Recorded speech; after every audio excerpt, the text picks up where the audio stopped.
Welcome everybody to the Hormel Historic Homes first and maybe not last, in fact I know not last, holiday happy hour at the Hormel Historic Home. We really wish you were here with us in person to kick off and celebrate this holiday season, but as you all know, it's just not possible this time of year to have you in person. Maybe hopefully by the end of the month we can do some things, but I just don't know. So we're making the best of it. And I'm going to take this mask off right now because my team here with me filming is all masked and we are socially distanced, so I'm going to be able to talk clearer to you with my mask down for just a few minutes as we celebrate happy hour together on this Friday evening. But first we're going to celebrate George Hormel's birthday. He would be 160 years old tonight or today. He was born December 4th, 1860 in Buffalo, New York. He was born the oldest boy of a family of 12 children. He had a lot on his shoulders. And when he settled here in Austin, Minnesota in 1887, he was 26 years old, had big dreams, and lucky for us, those dreams came true here in Austin. Here's George in 1888 with his friend Samuel Doak Catherwood. You probably recognize the Catherwood name as well. As the two were getting ready to go out on the town. Maybe you're dressed like this. Oh wait, you can't go out on the town right now, so maybe you're not. Maybe in your sweats, whatever you're comfortable in. I hope you're enjoying happy hour with us this evening. George, as I mentioned, was born in Buffalo, New York to German immigrant parents. And as you look over here, you can see his family tree. George's parents, John and Susanna, both immigrated from Germany as younger children, did not know each other in Germany. They met, their family settled in Buffalo, New York, where they met and married and had the first 5 of their 12 children. And you can see here 5 of the boys that were born into the Hormel family, George in the middle, and 5 of the girls born in the family.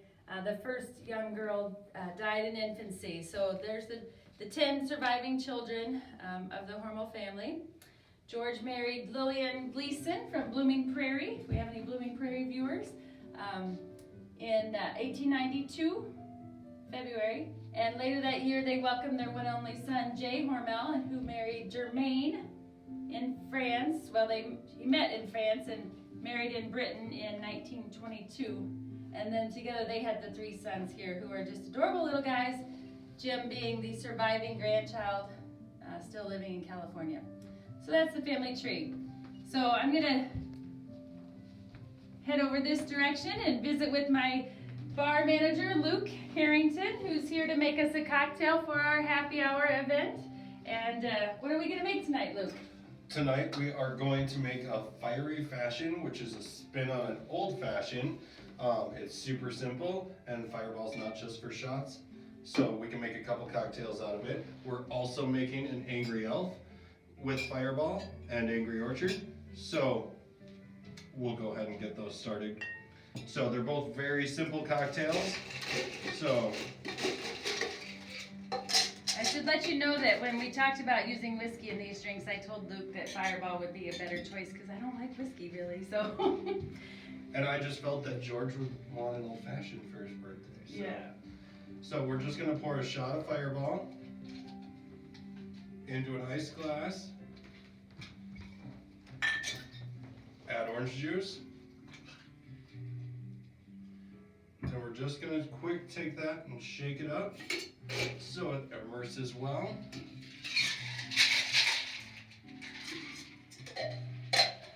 And then we're gonna take our cocktail glass and just spin it in a little water and then a little brown sugar, just if the brown sugar will stick. There we go. And then we'll put some ice in there. And strain this right into the cocktail glass. Yum. I'll hold on to that one while you make the next one. I'm just gonna throw a cherry on there. All right. There's our fiery fashion. And now what? And now we have our Angry Elf. So we're just gonna put ice right in the cocktail glass. A shot of Fireball.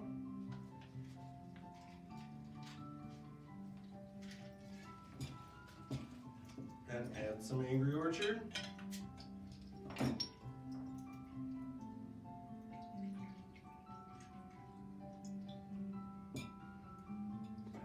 Cinnamon stick in there. All right. And Amanda and I discussed this earlier. She's choosing the Angry Elf, and I'm choosing the Fiery Fashion to say happy birthday, George Hormel, and happy holidays to you before we start talking about the decor. Cheers, George. Cheers. All right.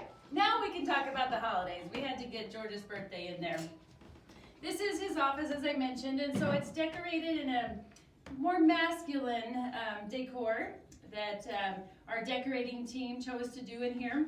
They chose black and white check because this is their inspiration. A few years ago we were donated this ornament that shows black and white packages, and they've been waiting to put the idea into a tree. So their inspiration literally came from 2 ornaments that were donated to us, and out of that they created this beautiful tree. They did make many of the ornaments. This is toilet paper roll, I'm told. These are styrofoam balls just covered in stretchy sequined fabric. So the whole point is that you can make a beautiful tree out of things you have around your home with just a little creativity. So that's a really nice one. They also took elements, in this you can see, these are old ties. So who wears ties anymore? Not many people. So that you might have some of these in your closet. Your father or grandfather might have these in their closet that you can repurpose into a Christmas tree with really fun fabrics. And in this corner over here, you can also make a wreath out of old ties, which our team did several years ago. That one was used. And a lot of these elements have been in place, but when they're put in different rooms every year, you often think, oh, I haven't seen that before. But that's the talent behind our team, is they can take a lot of the same elements of Christmas, put them in different places, and make them seem new again. Our team has been doing this for 8 years now, the same group of decorators, so we're very thrilled to have them.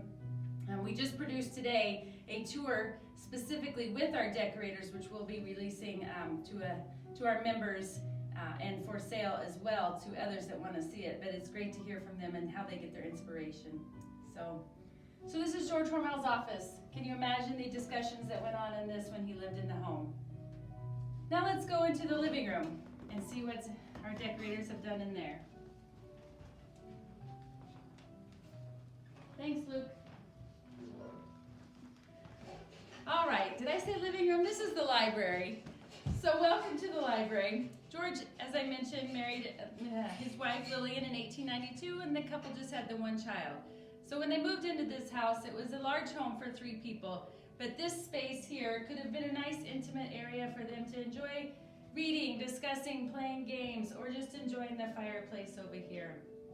Our decorators decided to use the color scheme of a pale mint green and white in this space. It is dark. Common of the era, these homes were often very dark with the woodwork and such, and so to lighten it up, our decorating team chose to use a lot of white and showcase and then tie in the light green with the decor that's in place. They used literally a boa. Some of you might have a white boa in your home. I don't know. I don't, because I had boys, so no boas in my house. But they literally just cut up a boa to use as the decor in the tree. So very simple things can turn out to be very elegant looking with just simple touches.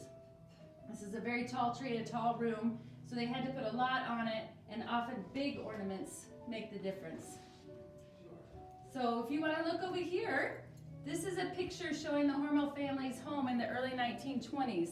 And you can see above the mantle there were moose antlers in their decorating.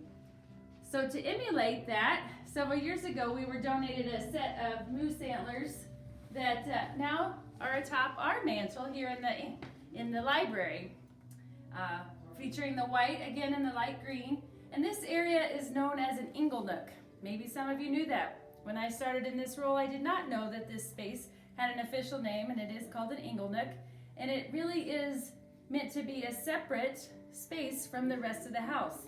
We've had events here where I've seen 2 couples sitting across from each other having an intimate conversation while 30 other people are in the home, and this group can still sit in here and enjoy each other's company. So the home is filled with those kind of areas for intimate times, big gatherings, social times. It's just a great home for both family time and socializing with family and friends. So this fireplace often gets a lot of attention because of its unique arched brickwork. Very unique and ornate here in the Nook. So that is the 2 rooms we're going to show you tonight. I do want you also to see our gift shop area, which is not elaborate, but it is filled with very unique things that you can only get here or maybe a few other places. But we do have George Hormel's autobiography. We have an architectural book featuring beautiful photos from area photographers, showcasing the different areas of the home. We do have our famous It All Started with Sausage t-shirt. And if you're still holiday shopping, we'd love for you to stop in and use one of these gifts as your to check it off your list for someone you're shopping for. We are here 11 to 2 for retail shopping, even though we are closed down. Monday through Friday. Yes, Monday through Friday. Thank you, camera lady Amanda. We are closed to the public officially until right now, December 18th. If at all possible, we will open to you to allow you to come in and see the home in person after that date. We're doing our part to stop or slow the spread of COVID-19 to keep everybody safe. But we wanted to give you a look at the decorations as they are. We hope you will join us next week as we show you 2 more spaces in the house fully decorated. We will have guest bartender Shelly from the B&J with us to share some cheer and to tell us about what the B&J's up to during their time of closure as well. So again, we thank you for being with us tonight. We hope you enjoyed some of the decor. Send us your messages, be in touch. We'd love to hear from you. Be sure to like, comment on this video. Very good. And we just wish we could share it with you in person because this is such a special time of year. And we hope you're safe. We hope you're doing things that maybe are new to you, but still special to you in this time. So cheers to George Hormel on his birthday and happy holidays. Join us next Friday, 5 o'clock, as we look at the atrium and the kitchen and feature Shelly from the B&J. Thanks, everybody.